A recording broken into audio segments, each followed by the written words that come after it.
Hello, in this video I want to combine two concepts. Wicked civil leaders force the worship of Baal, Ishtar, and Molech, and how God judges wicked and good leaders.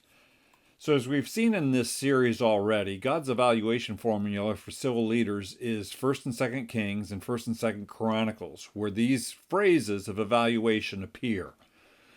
They did what was right in the eyes of the Lord, as God pertains to the civil leaders of that day, or they did what was evil in the eyes of the Lord. So it's what the leaders did while they were in civil office. So God's evaluation formula in the Old Testament was measuring kings and how they either did right or evil in the eyes of the Lord. And it all had to do with how they handled the three gods of the age: Baal, the lust of power; Ishtar, sexual depravity; and Molech, child sacrifice. If they promoted or enforced their worship, God would declare that king as evil. If the person resisted or removed their worship, God would declare that king good. The other dynamic was that these evil rulers would promote them from the high places. What's the relevance of high places? Well, these are the high visibility places of cultural influence.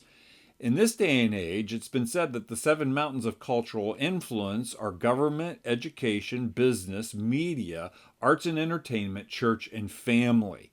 And so in this day and age, government is the high place where civil rulers get judged. In the United States, wicked rulers are the ones who use the government power to promote Baal, that is, to enrich themselves, impoverish others, deal in corruption, lying, cheating, dividing the nation, creating divisions, fostering racism. Secondly, the promotion of Ishtar, that is the destruction of marriage, sexuality, gender, promoting easy divorce, sexualization of children, forcing transgenderism into sports, locker rooms, and bathrooms. And the promotion of Molech, that is the promotion of abortion as a right, advancing it, funding it, and promoting it internationally. These three promotions of Baal, Ishtar, and Molech in our modern age, God would declare as evil, and God would declare these rulers ones that did evil in the sight of the Lord. The other thing to realize is that evil rulers persecute people of faith. They fine them, they use lawfare against them, they vilify them, they imprison them. It's basically a program of personal destruction if you don't go along with the government mandates.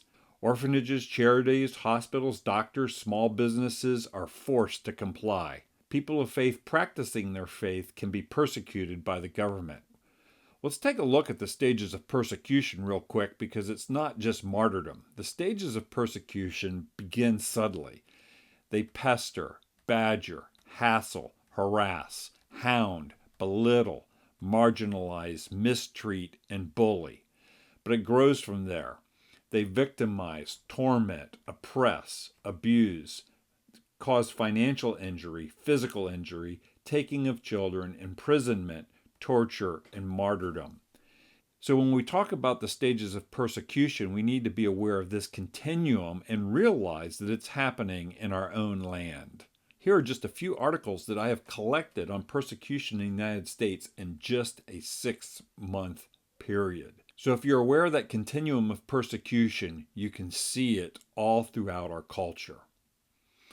So the government can promote evil and wickedness. The leaders that do, God calls evil in his eyes. And then the government can influence what happens in education, in business, and then in media and entertainment. They can produce their own version of things that war against God, and in a coordinated fashion partner with government, education, and business to remove faith from all aspects of our country's life.